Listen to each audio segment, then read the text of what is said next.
Comcast. 54 seconds of logos. Reading. Also, President Hillary Clinton really turned that unemployment figure around, didn't she? Amazing she signed off on the Purge Act. That must have been some pork added by Senator Charles Manson. Discount Beatitudes. Wait a f***ing minute. It's the night of the Purge, and there's just some random dude checking his phone out in the open?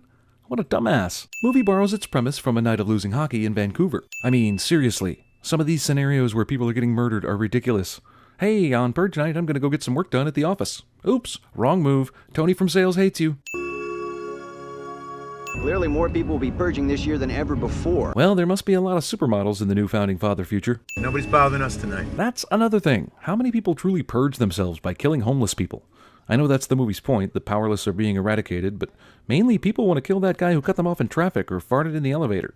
But those people can probably afford good security systems. Lena Headey isn't my f***able sister in this scene. Awards for writing, softball, and gymnastics? This is an orgy of evidence that perfect daughter is perfect. Also, school uniforms that are this sexy are a sin against American society, and men, and women, and everyone. And my penis. This boyfriend is not obviously up to no good because I've never seen a movie before. For dramatic movie purposes, this asshole dragged his blade sharpening device all the way out into the middle of the backyard to sharpen this machete. We're just gonna lock down, watch some Purge events. I hear Selena Gomez is rocking Times Square tonight. Son likes to look up his own mother's skirt, and I'm okay with that. And I am not okay with that. You can't keep creeping up on me like that, Charlie. Well, you let him keep a charred baby doll with a camera in it. I think creeping is the most minor thing your son does. Also, this is apparently Sid from Toy Story, only a much nicer kid. Child draws scary images in a horror movie cliche. Son has a secret hiding room because that will become important to the plot later. Someone's suddenly behind the open refrigerator door cliche. Ethan Hawke went from no light at dinner in Sinister to light everywhere in The Purge. Hell, there are 5 lamps just in this one angle. Sorry, I forgot to take my vitals earlier. Yeah, I mean, all kids in movies, they can't just be normal, right? Asthma, night terrors, heart problems, the kids are not all right. I don't want to do this anymore. It's stupid. Is Hollywood just letting actual kids write the angry teenager dialogue these days? Is that what's going on here? Dormitorium. Movie tries to sneak the shittiest dumb dad line in movie history by us with a little group laughter. All right, it's time for lockdown. Why didn't you just lock down earlier? Were you expecting guests?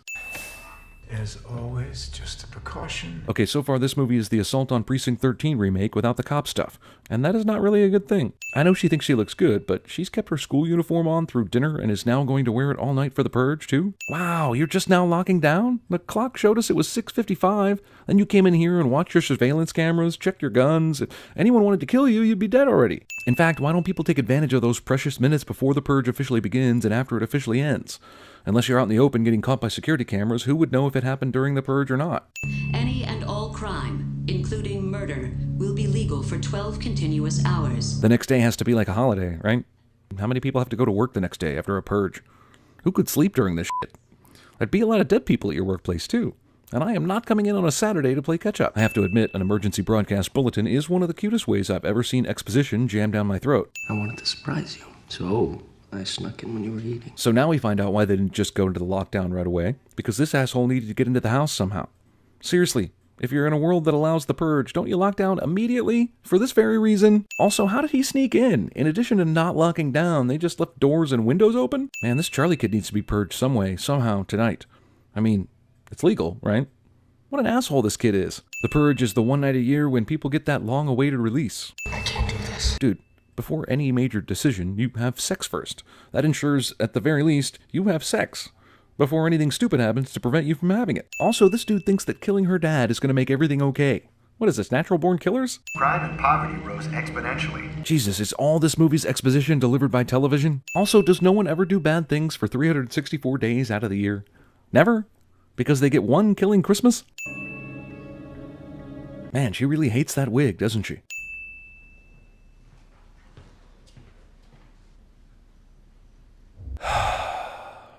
So here's this homeless dude. I'd like to know how he ran away from people trying to kill him into this gated community.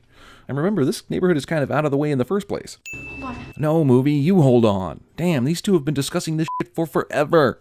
They were talking about it back when the mom was still working out, and since then she's got a shower, changed, worried about violence with her husband, the kid's been snooping around, and they are just now getting ready to come out and speak to the father. Well, my boyfriend is about to go talk to my dad about us being together. It's Purge night. Time to listen to some tunes. 26 minutes in, I can safely say that this is the worst kid ever in film. Come here! there! I'll somehow explain this to my dad after we're done choking on our own blood in the kitchen. Geez, how big is this front yard anyway? Where's this asshole been the whole time? Mr. Sandin. I'd like to announce my presence before killing you. I want to get enraged that the daughter just saw her boyfriend try to murder her dad but is still trying to save the boyfriend, but honestly, I can kind of see her panties. Also, the daughter just saw her boyfriend try to murder her dad but is still trying to save the boyfriend. I can't let you go with that man out there. Ethan Hawke is the smartest character in this movie. I can't believe I just said that. Here's a special game called Ethan Hawke Never Notices People Behind Him in Horror Movies. I mean, is Mr. Boogie somewhere around here? Man, these people are way behind the guy they want to kill.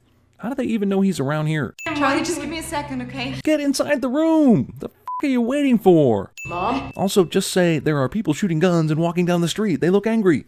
What's with this mom shit? This kid drives a charred baby camera around the house and is an asshole. Spit it out, Junior. You need to see this. You need to see this cliche. Tell Dad I'm sorry. Now Zoe just disappears in the house somehow, never to be seen until the plot needs her again. Oh good. Twilight characters. That one's saying something. Thanks!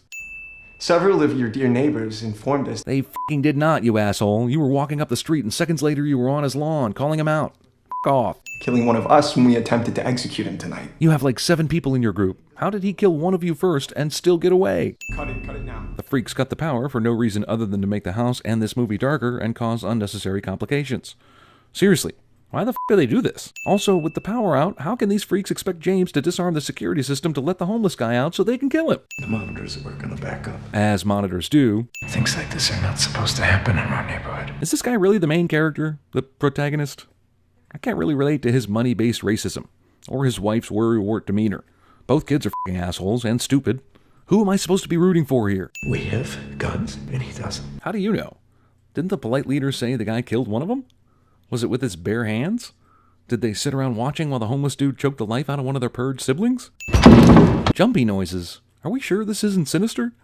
Did Ethan Hawke accidentally sign up for 2 movies after thinking he read the same single script twice? What the f*** is the plan here? Let's both go out separately with flashlights and leave our kid alone and unguarded.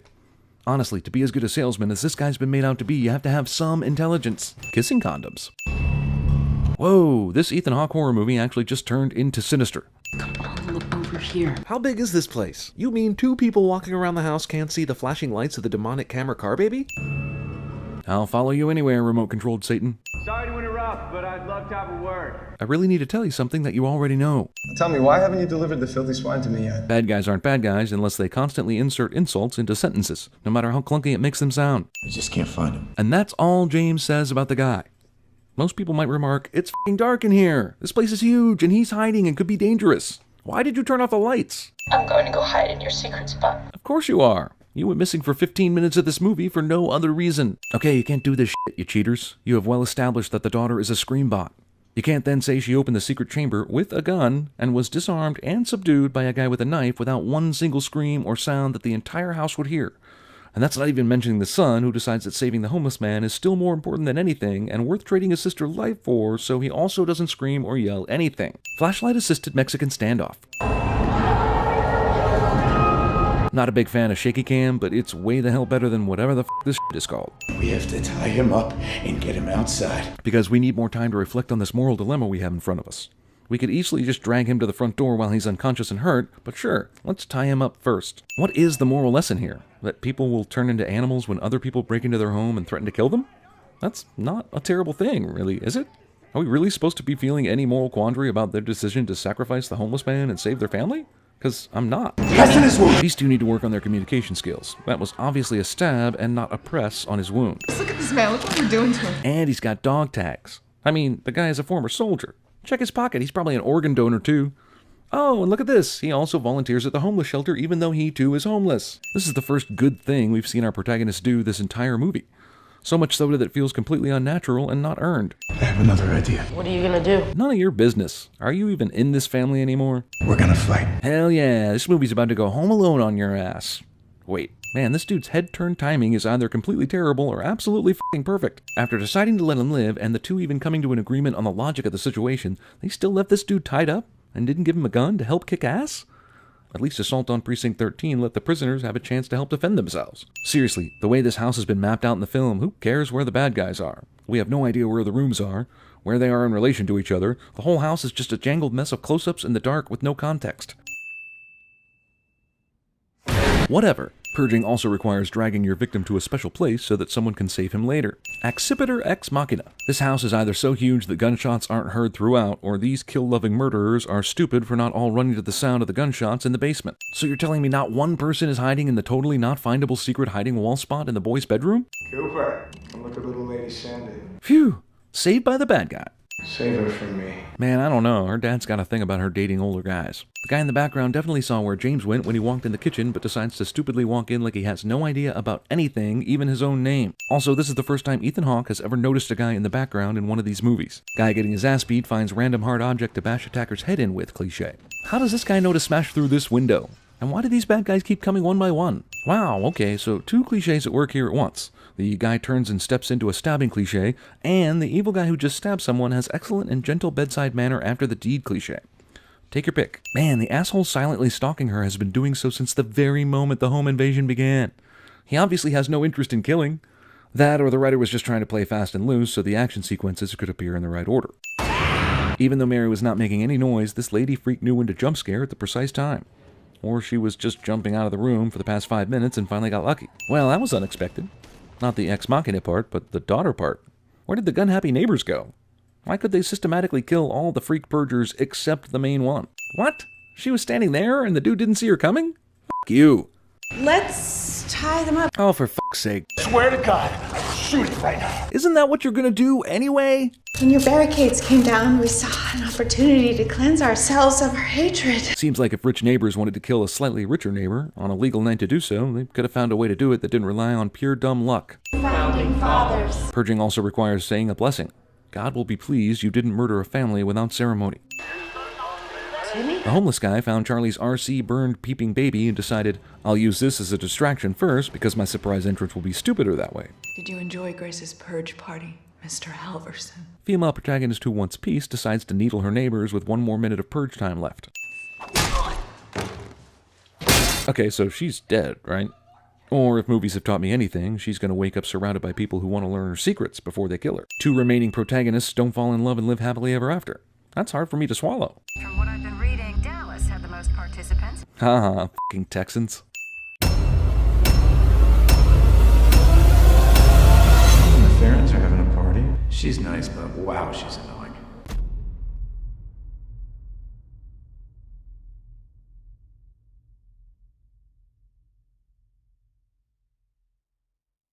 The decriminalization of murder. It's fantastic.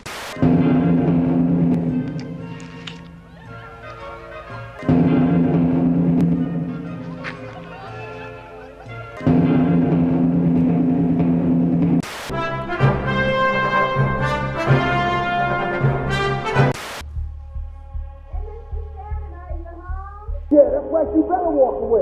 Go and walk away, because I'm going to burn this motherfucker down. King Kong ain't got on me. Okay, hey, look at me. Huh? Look at me, Mary. That's me! This is our home. Our kids live here. Anybody tries to come in, you blast them. You will not hesitate. I will not hesitate. Not for a second. They're coming. They're going to take you. This will not be over quickly. You will not enjoy this. I am not your queen.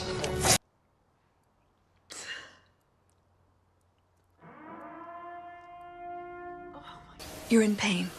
Perhaps it's time to go home. When you play the Game of Thrones, you win or you die. There is no middle ground.